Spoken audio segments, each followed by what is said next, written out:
সরিষার তেল। রাগ করার কারণটা এবার আপনাদেরকে আস্তে আস্তে খুলে দেখাই। এই কথাটা কি বলা দরকার ছিল যে তুমি আমার জন্য পাকিস্তানি জামা নিয়ে আসছো, পাকিস্তানি ড্রেস নিয়ে আসছো।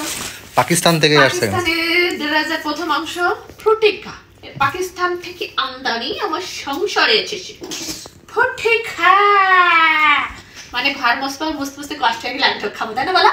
হ্যাঁ আমি জানি আমার ঘর আমার খুব ভালোবাসে। সামনে ঈদ না? হ্যাঁ সামনে ঈদ, ঘর মুছবো, বাথরুম পরিষ্কার করতে করতে যখন আমার মেলা কষ্ট হয়ে যাবে তখন এসে একটু খেয়ে যাবো বাবা, তাই না? আমি জানি আমার ঘর আমার খুব ভালোবাসে। এই যে আমার পাকিস্তানি ড্রেস, আরো আছে, দাঁড়ান যাবেন না, আরো আছে। এই যে পাকিস্তানি ড্রেস, খুব সুন্দর লবণ।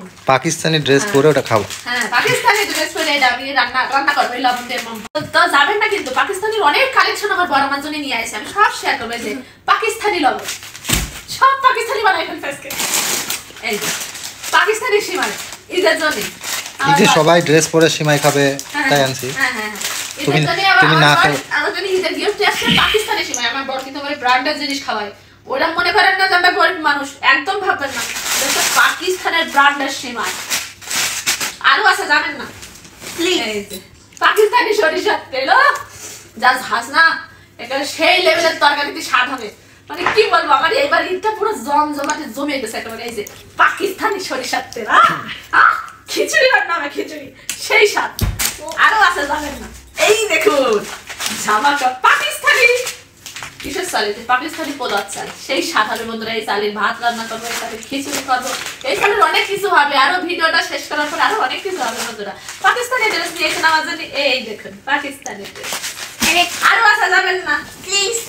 এই যে পাকিস্তানি আটা, ময়দা রুটি বানাবো না, কি বলো দাদা?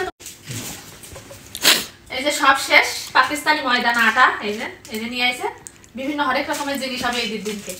এইবার হচ্ছে আসল চামচ, এই যে পাকিস্তানি তো অর্ডার করেছিলাম না, পাকিস্তানি না করলে তো দাদাদের তো পাকিস্তানি ড্রেস অর্ডার করি,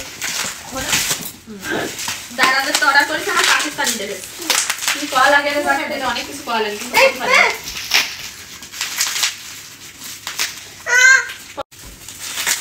কি বলো তুমি তো? ও আমার মুখ দিয়ে কোনো কথা নেই এখনো।